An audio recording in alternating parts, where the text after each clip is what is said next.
I want to talk about posting things online. I want to talk about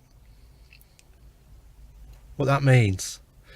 And I can tell you what it doesn't mean. It doesn't mean communication. When I post a video on the YouTube, I am not communicating.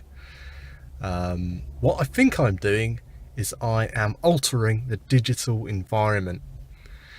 And the reason I'm not communicating is that, firstly, no one might watch this video.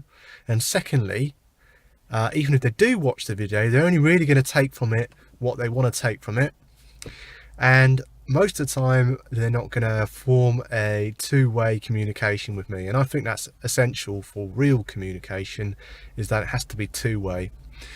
So I don't think that posting videos on the YouTube constitutes communication. I think it constitutes an act of art where you are creating a digital piece of art and placing it in a digital environment. Now, if everyone is doing this, not everyone, but if a lot of people do this, then what happens is that you amass a massive digital art gallery, which was what the YouTube is. And this digital art gallery is bigger than anyone could possibly watch. And it has themes and galleries as far as the eye can see. But it's not as if this digital art gallery sort of doesn't affect anyone. Of course it affects people, and people are affected by the art they consume, and it affects their minds and the way they think. But only if it fits. Because it's very easy to just say, well, that's a load of bollocks, and dismiss a point of view, an opinion, whatever it is, whatever form of art it is on the YouTube. And the reason you're doing that is because it doesn't fit your pre-defined state. Something about your personality clashes with something about the personality of the piece of art. And so you can't actually build this piece of art into your personality. Now, what a lot of people do is just take snippets of information, as long as they can tolerate the rest of the information in the video, and integrate those snippets into their personalities.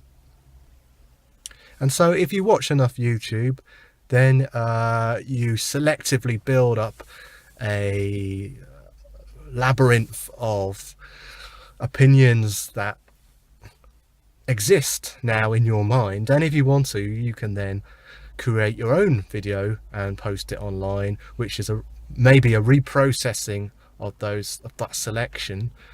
Of course, that selection is probably going to be determined also by your life experience as well. So there's new input as well as recycling old input. And when I say new input, I mean obviously your life experience probably comes from somewhere too, and therefore it's not really new input. But everyone's life is different. No two people have the same life, and therefore it's new in the sense that other people won't have had the exact same set of experiences. So rather than going peer-to-peer in communication, what we're actually doing is interfacing with a digital entity called YouTube, or whatever website it happens to be.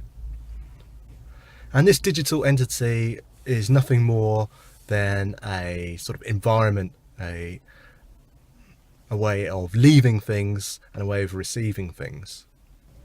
So what we have is a scenario of two-way exchange of art. So it's not communication as such, it's a two-way exchange of art. Very similar to communication, but you're not communicating with any one individual, you're communicating with a collection of different facets of lots of different individuals. Now, you reach a certain point. Imagine you've got a flat and it's full of just rubbish, like stuff you've collected over the years that you don't use. You're a bit of a hoarder. Yeah, you reach a point, at some point it just becomes unmanageable, and you have to clear everything out and just minimize everything, just get rid of as much as you can just to clear some space. Well, the same thing goes for information. So you consume too much information, you consume too much of these opinions which fit your pre-existing opinions, and they build up and build up and build up, and at some point you reach this limit where you can't consume anymore. And at that point you need to learn how to sort of discard these opinions and to clear everything down and start again and get back to fundamentals.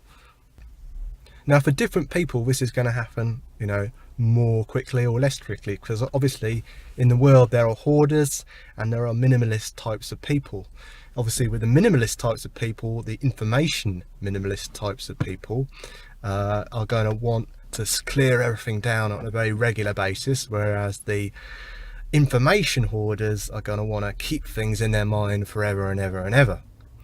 So the question then becomes, how does one actually dispose of information that one's accrued in one's mind because of the information age and because of the ease of access to information? And also, why would you want to do that? Why would you want to clear out all this stuff you collected over the years? It's going to be difficult to let go of it because you've spent so much time and energy collecting it in the first place. And I think the answer is that some of the assumptions that you made early on in your life, perhaps when you started consuming information, are going to be perhaps wrong.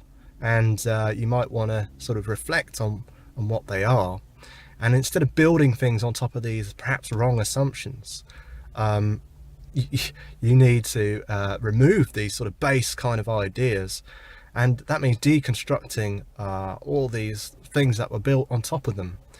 And this process, I think, of clearing oneself out, you need to radically overhaul your belief system. So you need to challenge your beliefs, and anything that exists within your mind